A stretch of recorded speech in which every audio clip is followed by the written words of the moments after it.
E aí, pessoal, nós vamos dar continuidade aqui ao conteúdo de frações, tá? E eu vou passar algumas coisinhas aqui para você de um livro didático que eu encontrei aqui em casa, para que aí a gente possa dar continuidade, principalmente uma das partes, que é a parte de leitura de fração.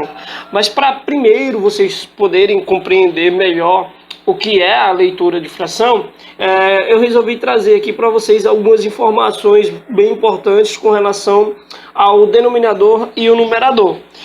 Neste livro didático ele apresenta, né, a forma de fração da seguinte maneira: ele diz que dois números naturais escritos na forma de numerador e denominador determinam ou formam uma fração.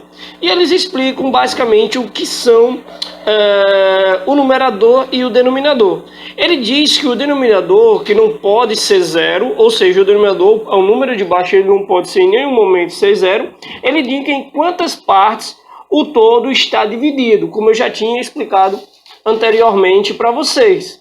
E o numerador, ele indica quantos números, quantas dessas partes devem ser consideradas, né? Ele diz que o numerador e o denominador são os termos da fração. Então, para conhecer melhor a fração, nós precisamos compreender basicamente o que significa denominador e numerador. Aí ele diz, vejamos um exemplo. A figura abaixo está dividida em 7 partes iguais, das quais estamos considerando 3. Então ele apresenta nesse caso aqui um exemplo bem claro de um retângulo em que foi dividido em 7 partes iguais, e dessas 7 partes iguais está considerando apenas 3 partes, nesse caso pintado pela cor verde. Então é uma fração que é escrita 3 sobre 7, né? Ele já afirma que é uma fração, já afirmando nesse caso o 3 como numerador e o 7 como denominador, né? Como já foi explicado para vocês. Agora, pessoal, vou passar mais outra informação básica aqui embaixo, ó, onde ele diz o seguinte: denominador é o que denomina, ou seja, o que dá nome à fração.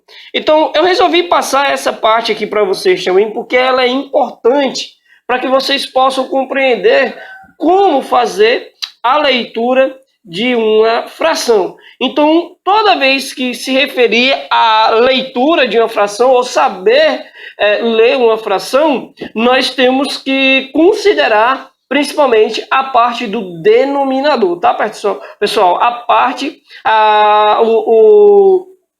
nesse caso, o termo que considera a quantidade de partes iguais que foi dividido o meu todo. Então, vou dar só uma puxadinha aqui agora para vocês possam compreender melhor do que está se referindo.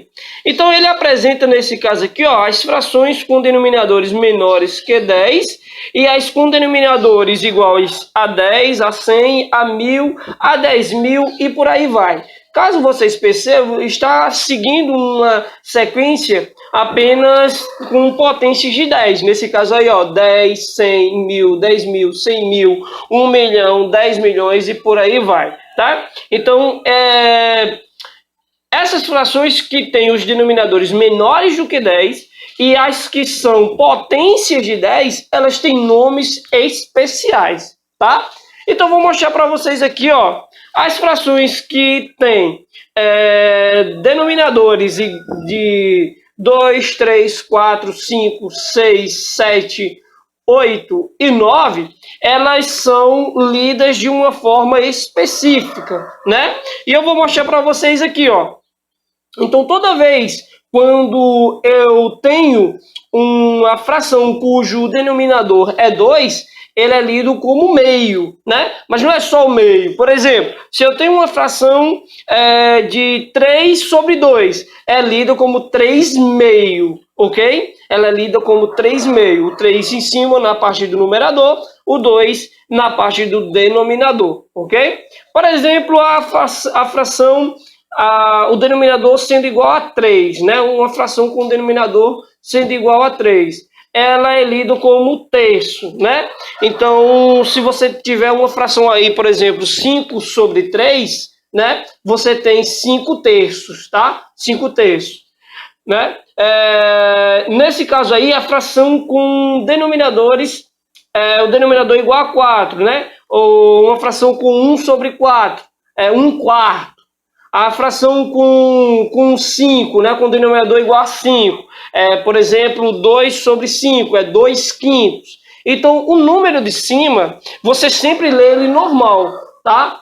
1 meio, 2 terços, 4 quintos. Então, não importa qual o número de cima, você sempre vai ler ele normal. Já o número de baixo, ele leva um nome específico, porque ele dá um nome à fração. Então, é necessário que vocês compreendam isso bem legal. Então, aí, só para vocês memorizarem, tem meio, terço, quarto, quinto, sexto, sétimo, oitavo e nono, tá? Que já são nomes bem...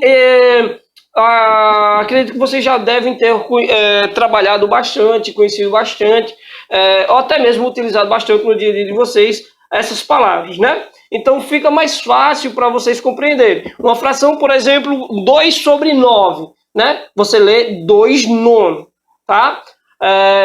27 sobre 8, 27 oitavos, tá? Então essas frações, nesse formato, elas levam um nome específico e graças ao denominador, ok? Então, já as frações, quando tem os denominadores 10, 100, 1000, 10.000 e por aí vai, já essas frações, elas já levam uns nomes também com relação ao denominador. Então, nesse caso aí, uma fração, por exemplo, 2 sobre 10, né? 2 décimos, tá? Ou 7 sobre 10, 7 décimos. Uma com 100, né? 7 sobre 100, 7 centésimos, né? Uma com denominador igual a 1000, 8 milésimos, tá? Uma com denominador igual a 10.000, né? Por exemplo, 11 sobre 10.000 é 11 décimo de milésimo, tá? Então, sempre o número de cima, ele é escrito, ele é lido de uma forma normal, da mesma forma normal, o número. Já a parte de baixo, ele leva esse nome, esses nomes específicos, tá? São nomes especiais que tem para esses denominadores. Alex, mas eu vou mostrar uns exemplos aqui para vocês, depois eu volto com relação aos denominadores que não são nem menores do que 10 ou não pertencem a uma base de 10. Como é que eu leio esse número? Como é que eu leio essa fração? Então, só um exemplo aqui, ó, pessoal, com relação a algumas frações, né? Primeiro leia o numerador e depois o nome de cada parte. Então, 3 sétimos, tá? Tem até escrito aqui, ó, normal 3 sétimos. Você lê normal mesmo. Aí, ó, 1 décimo, 1 sobre 10 é 1 décimo, ok? 21 sobre 100 é 21 centésimos. 49 sobre 1000 é 49 milésimos, ok, pessoal? Então é importante que vocês compreendam a leitura de uma fração. Tá, mas e agora se não for nenhum desses casos aqui? Né? Ou seja, menores do que 10 ou em potências iguais a 10. De potências de 10. Né? Como é que eu faço a leitura dessa fração? Então, ele traz aqui, ó, explicando basicamente para vocês, ele diz, ó, nas frações com denominadores maiores que 10, mais diferentes de 100, de 1000, de 10.000 e por aí, lê o numerador normal e depois lê o denominador e finalmente a palavra avos. Como assim, Alex? Ele dá 2 exemplos aí bem claro, que é o 2 sobre 11 e o 9 sobre 16. Então, por exemplo, 2 sobre 11 é lido como 2, 11 avos, ok? Então você lê os 2 números normais e acrescenta avos no final. Esse exemplo aqui, ó, 9 sobre 16. 9/16. Então, toda vez que eu tiver uma fração cujo o denominador ele é menor do que 10 ou diferente desses números que foram apresentados, você acrescenta a palavra avos. Por exemplo, eu vou fazer alguns exemplos agora aqui para vocês no papel, para que vocês possam compreender melhor essa questão. Ok, pessoal? Bem, pessoal, eu trouxe mais um livro aqui didático que apresenta uns conteúdos bem legais com relação, primeiramente, à forma da leitura das frações, como eu já vi, normal, né? Então, ao invés de eu escrever, eu vou mostrar para vocês aqui como fica. Então, por exemplo, eu tenho essa fração 1 sobre 2, ela é lida como 1/2, ok, pessoal? Nós temos aí, por exemplo, 2 sobre 3, a fração 2 sobre 3. Ela é lida 2, leu 2 normal, e o 3 é lido como terços, 2 terços. Aqui eu tenho a fração 1 sobre 4. Ela é lida como 1/4. A fração aqui, 3 sobre 5, 3/5. 1 sobre 6, 1/6. 4 sobre 7, né? 4/7. 3 sobre 8 é 3/8. A fração 1 sobre 9, 1/9. A fração 1 sobre 10, 1/10. A fração 10 sobre 11. Já aí temos 10 sobre 11 como sendo 10/11.